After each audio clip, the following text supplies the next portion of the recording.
Assalamualaikum warahmatullahi wabarakatuh. Saya akan mempresentasikan hasil kerja dari kelompok kami tentang desain grafis postmodern.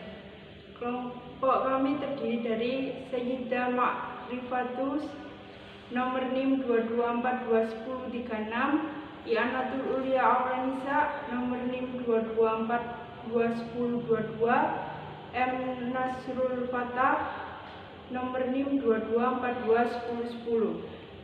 Desain grafis aliran New Wave. New Wave adalah gaya desain yang muncul pada tahun 70-an. New Wave pada desain grafis masih banyak menggunakan unsur atau teknik desain Swiss modern. New Wave masih mementingkan unsur keterbacaan di samping unsur estetis dan teknik komputer. New Wave dibagi dua, ada New Wave Eropa dan New Wave Amerika yang cenderung lebih besar. Tokoh New Wave ada Wolfgang Weishart, Greiman Amerika, dan Odermatt dan Tissot dari Eropa. Weishart sebagai ahli typesetting merombak standar baku tipografi modern yang kaku dan ketat. Dia mengubah dan mengevaluasi ulang potensi tipografi sehingga dengan sentuhan spontanitas dan intuisinya, Weishart berpikir bila tipografi adalah sebuah seni yang dapat dieksplorasi menggunakan intuisi dan spontanitas. Karakteristik 1. Memiliki ciri gaya yang sederhana dan geometris. 2. Mengutamakan gaya tipografi yang diberi manipulasi artistik.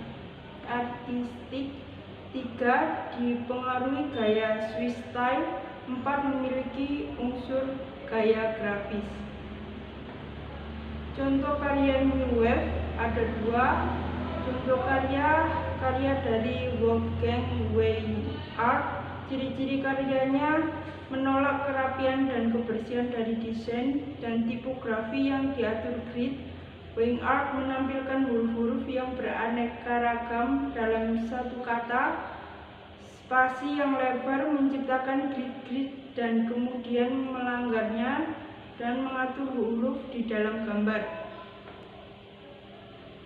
Aliran pop art. Pop art merupakan aliran seni lukis yang melawan kebosanan dan kejenuhan terhadap seni lukis tanpa objek sasaran. Karakteristik mudah dikenali.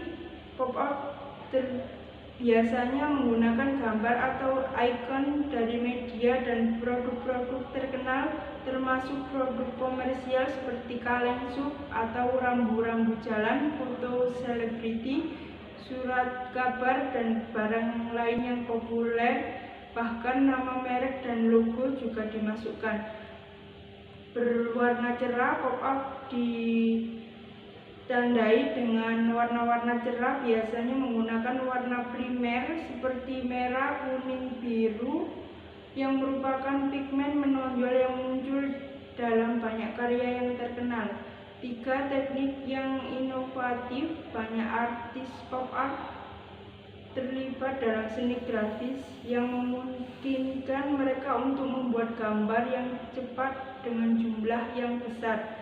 Seniman pop art biasanya mengambil gambar dari daerah atau budaya yang mainstream dan cocok untuk dimasukkan dalam karya mereka, entah yang telah diubah atau dalam bentuk originalnya. Berikut adalah contoh karya pop art. Ada karya dari Roy Lichtenstein, contoh karya Andy Warhol, contoh karya dari Richard Hamilton. Ciri-ciri aliran seni lukis pop art. Karya seni lukis pop art sebagian besar berupa seni lukis karikatur yang memuat sindiran, kritik, atau humor. Objek biasanya berupa manusia yang digambarkan dalam perspektif atau cara pandang lain.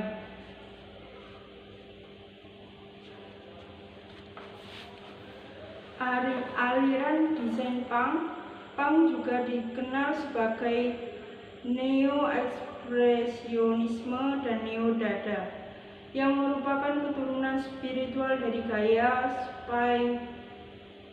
psychedelic tahun 1960-an, yang estetika anti-desainnya bentuk yang disusun oleh berbagai kebudayaan lokal, khususnya di London, New York, Los Angeles, dan Seattle.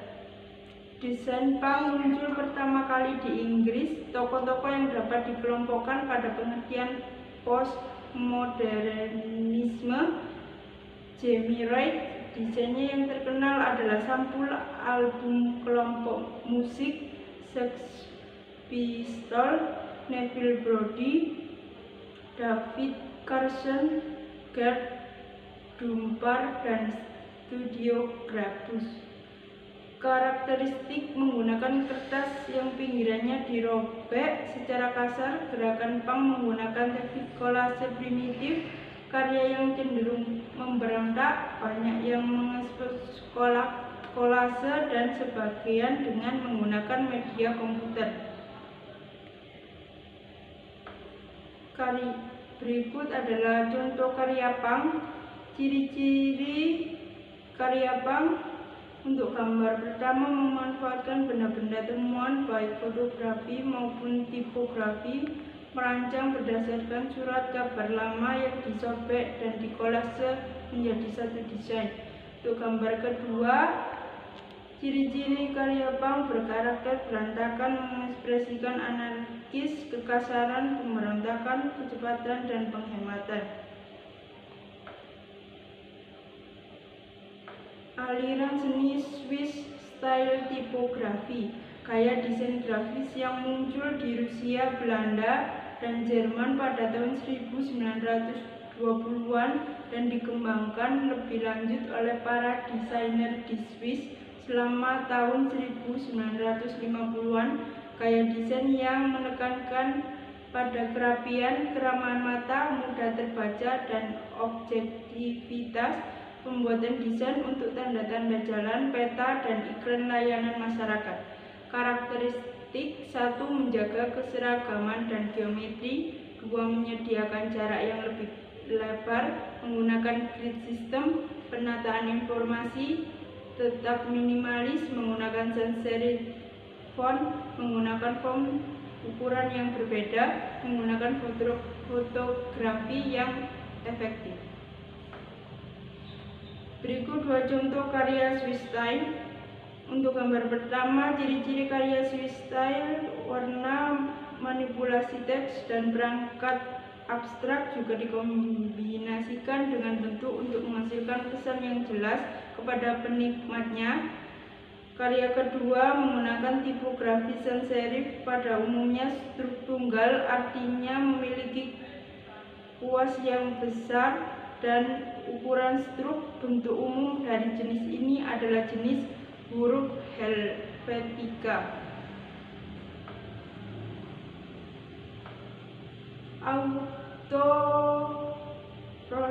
Authorship. Pada tahap ini desain grafis menjadi counter pengarang pendamping bersama pengarang utama, maka pada tahun 1990 muncullah istilah graphic authorship. Desain sebagai pengarang konsekuensi dan sering kali menghasilkan lebih dari sekedar teks yang disusun dalam sebuah layout. Namun, sebagaimana setiap pemikiran verbal ditafsirkan secara visual, contohnya buku karya Brashemau yang berjudul SMLXL 1995 tentang kota dan arsitektur bersama arsitek Belanda Rem Koolhaas. Tekno. Muncul gaya tekno tidak lepas dari munculnya komputer untuk pekerja desain, terutama dengan kemunculan dari pertama Apple Macintosh tahun 1984 hanya dengan menekankan tombol undo. Desainer dengan mudah mendapatkan rancangan sebelum diubah. Mereka mendapatkan kebebasan lebih besar, kemudahan bereksperimen, dan juga waktu lebih banyak. Menciptakan berbagai citraan yang mempresentasikan kesan ilmiah seperti sebagai bentuk ilustrasi dan diagram saintifik, pengulangan elemen dengan unsur robotik, bentuk-bentuk UFO, dan alien. Sekian presentasi dari saya. Wassalamualaikum warahmatullahi wabarakatuh.